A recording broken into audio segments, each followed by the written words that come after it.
This is Scott Becker with the Becker Private Equity Podcast. Today's discussion is around the following topic.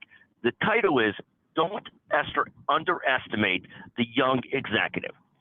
So in business, there's this constant challenge of people on the upswing moving into their careers where they've got tremendous energy.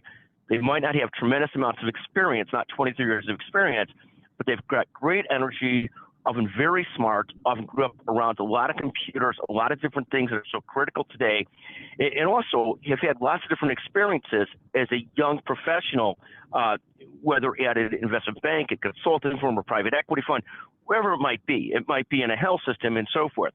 And one of the things that people often do that are very much senior is say things like, that person's not ready for that role. I can't believe you're putting that person in charge of leadership.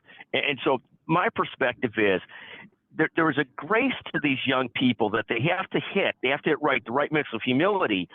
But sometimes the young executive has had so many good experiences and he or she has so much energy and focus that they could be extremely effective executives even at a young age. And I see so many companies overlook this, and this is not again, at my age, somebody who's 58 seems young, so bear with me. But the point being, it's not.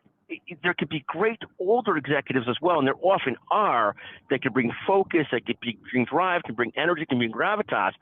But sometimes people look at all that experience and take that over the energetic, focused executive who may or may not be coming into the prime of their careers.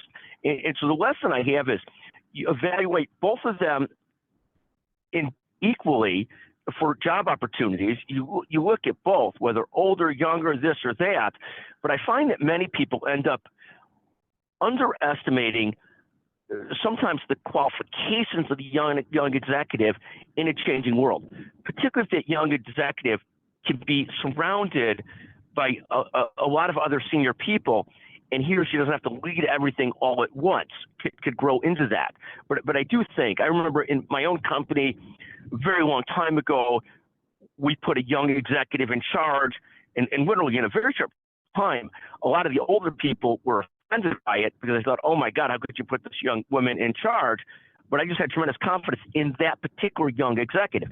In other places, we've placed people that are much, much more senior into leadership spots and had great success.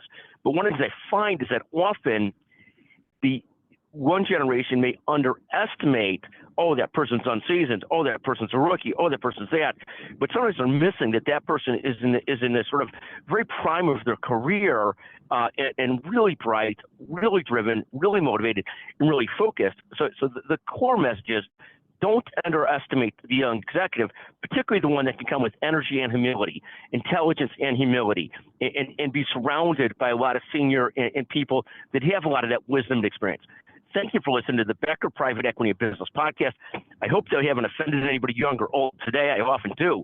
Thank you for listening. Text me, Scott Becker, 773-766-5322. With any questions, any comments you have, any topic suggestions. Also, if you can, buy the book, first edition. We're working on a second edition. It'll be better, I promise.